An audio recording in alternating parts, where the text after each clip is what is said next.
Hey, good morning. My name is Gina Sweat. I am the fire director for the city of Memphis, and I'll be giving the update for the city of Memphis today on behalf of the Joint Task Force. Today I want to just give you an update on the city of Memphis' effort to manage the vaccination process. As you know, the city took over that process last week on the 23rd. And since then, we have been putting a lot of processes in place to make sure that we manage everything properly. We are sourcing the 5 fixed site mass vaccination sites and at least one pop-up a day since then. We understand there's a lot of interest in doing pop-ups in the community, and we are developing a process for doing that. So look for information to be coming out on how to set up a pod in the community, specifically with churches and different groups, different organizations. We will set a process in place, and we're willing to we definitely want to work with the community to get this vaccine out as many different parts of the city and the county as we can.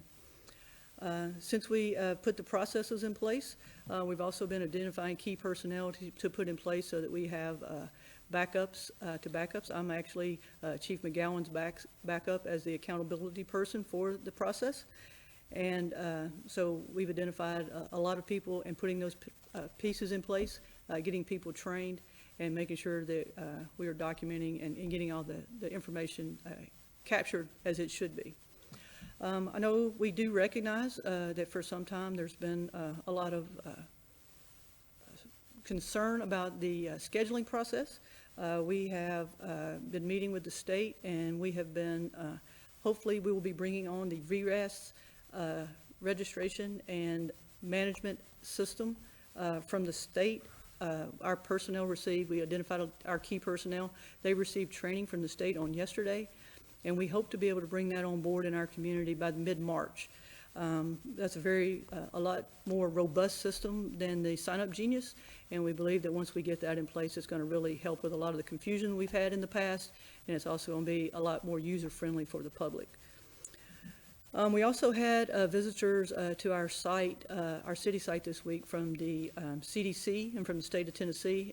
They came, just toured our facility, toured our processes, gave us some advice, and looked, and then they also visited a few of the pop-up pods, and I think that went very well. I'm sure there's going to be a lot of questions and concerns about the Johnson & Johnson vaccine coming on board this week.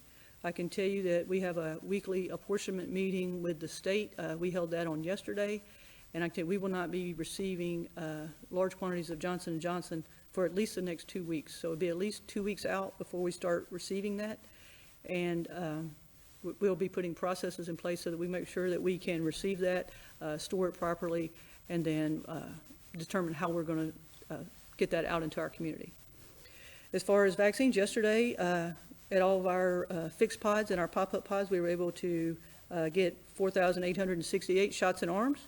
We have scheduled today 4,440 shots, and I'm proud to say that at our 5 fixed locations, yesterday they had about a 12-minute wait time in lines.